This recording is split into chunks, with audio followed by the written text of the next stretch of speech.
చూడండి అందరూ, మస్తు టేస్ట్ ఉంటుంది మసాలా పప్పు. రెడీ అయింది, తిందాం రండి. అర్ధ గంటలో పప్పు మసాలా పప్పు రెడీ అవుతుంది. సూపర్గా ఉంటుంది. అన్నం వేసుకుని తింటే.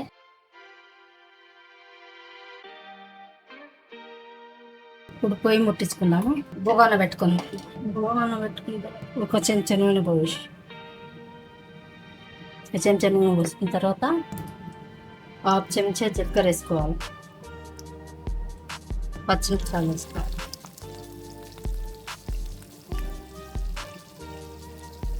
ఉల్లిగడ్డలు వేసుకోవాలి.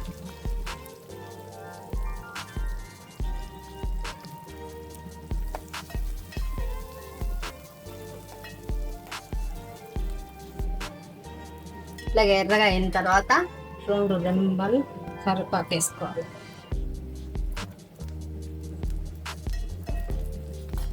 ఆకు, చెక్క, లవంగాలు, యాలకులు కూడా వేసుకోవాలండి. మసాలా పప్పు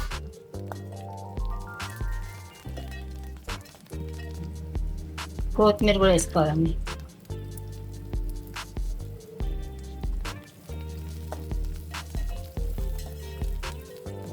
చెంచాడు ఉప్పు,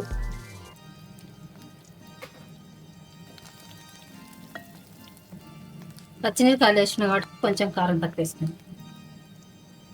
సగం చెంచా కారం,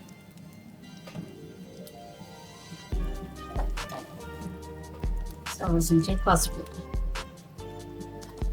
అన్నేసి మంచిగా తిరగట్టు.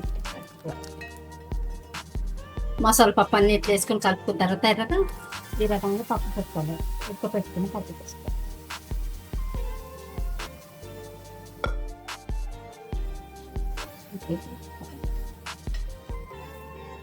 2 నిమిషాలు ఉడికిన తర్వాత శనగ మసాలా పప్పు రెడీ అయిందని చూసుకుందాం. రెడీ అయిందండి. ఉప్పు సరిపోయిందో లేదో చూసుకుందాము.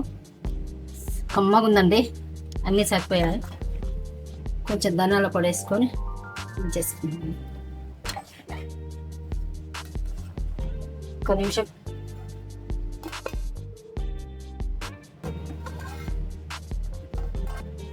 రెడీ అయిందండి, మసాలా పప్పు రెడీ అయింది. దించుకుందాం. చూడండి అందరూ, మస్తు టేస్ట్ ఉంటుంది మసాలా పప్పు. రెడీ అయింది, తిందాం రండి.